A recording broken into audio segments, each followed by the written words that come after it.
जय हिंद दोस्तों। आज के इस वीडियो में हम लोग इफ़ स्टेटमेंट के बारे में सीखेंगे सी लैंग्वेज में।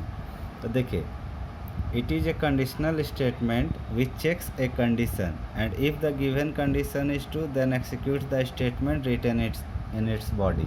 मतलब ये एक कंडीशनल स्टेटमेंट होता है जो एक कंडीशन को चेक करता है। जब वो कंडीशन हमारा ट्रू होता है तब उसके बॉडी के अंदर जो भी स्टेटमेंट लिखा हुआ है वही एक्सिक्यूट करेगा। अगर वो कंडीशन ट्रू नहीं होगा तो वो एक्सिक्यूट नहीं करेगा।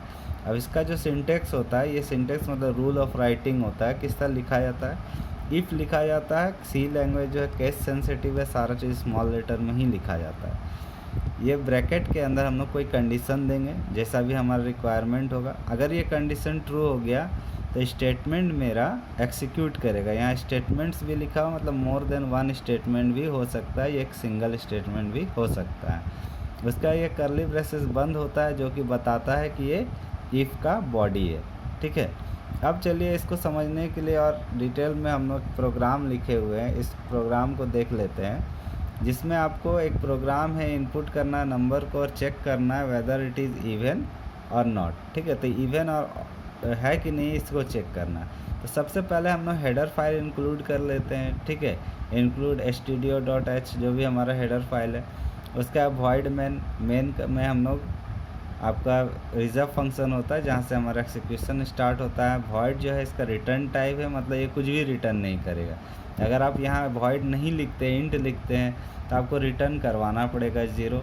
ठीक है, अदरवाइज़ एक वार्निंग आएगा आपके प्रोग्राम को जब कंपाइल करेंगे। तो वॉइड लिख देंगे तो आपको रिटर्न लिखने का ज़रूरत नहीं है, कोई भी आपको वार्निंग नहीं आएगा।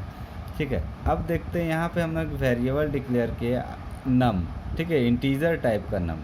तो इंटीजर एक डेटा टाइप होता है जो कि इंटीजर वैल्यू को ही स्टोर कर सकता है।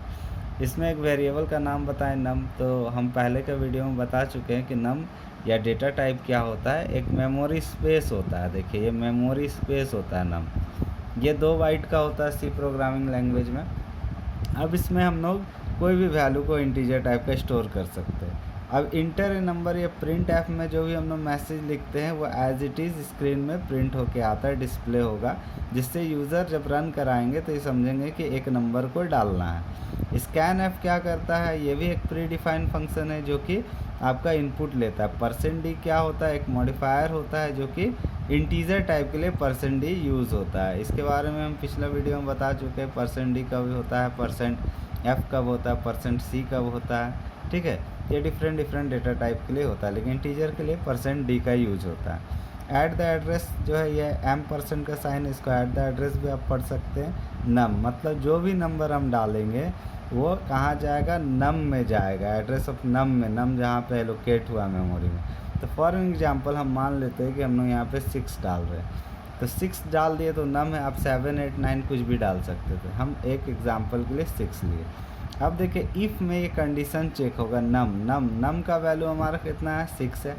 मॉडुलस 2 इक्वल्स टू 0, ये कंपेयर करता है कि नम को मॉडुलस करेंगे 2 से। मॉडुलस ऑपरेटर क्या करता है? रिमाइंडर निकालता है। मतलब कि अगर 6 को डिवाइड करेंगे 2 से तो जो उसका रिमाइंडर निकलेगा, क्वोशेंट नहीं, रिमाइंडर जो निकलेगा उसको 0 से कंपेयर कर रहे हैं। जैसे 6 को अगर हम 2 से डिवाइड किए तो 6 3 जा 2 3 जो 6 होता है, रिमाइंडर जो बचता है 0 बचता है। तो ये क्या 0 इक्वल्स टू 0 है? तो बोले हाँ है।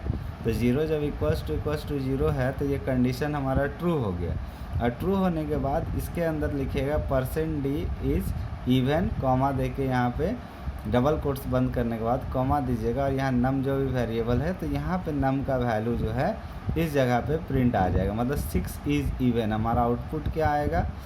6 इज इवन। ठीक है, इस केस में हमारा आउटपुट 6 इज इवन आएगा। लेकिन अगर हम नम में अदर केस लेते हैं, नम में अगर हम लोग 7 डाल देते हैं, तब इंटर नंबर में नम में 7 डाल देते हैं तो नम मॉडुलस 2, मतलब 7 को अगर हम लोग 2 से डिवाइड करते हैं तो ये भी 3 बार में जाएगा और रिमाइंडर हमारा 1 बचता है।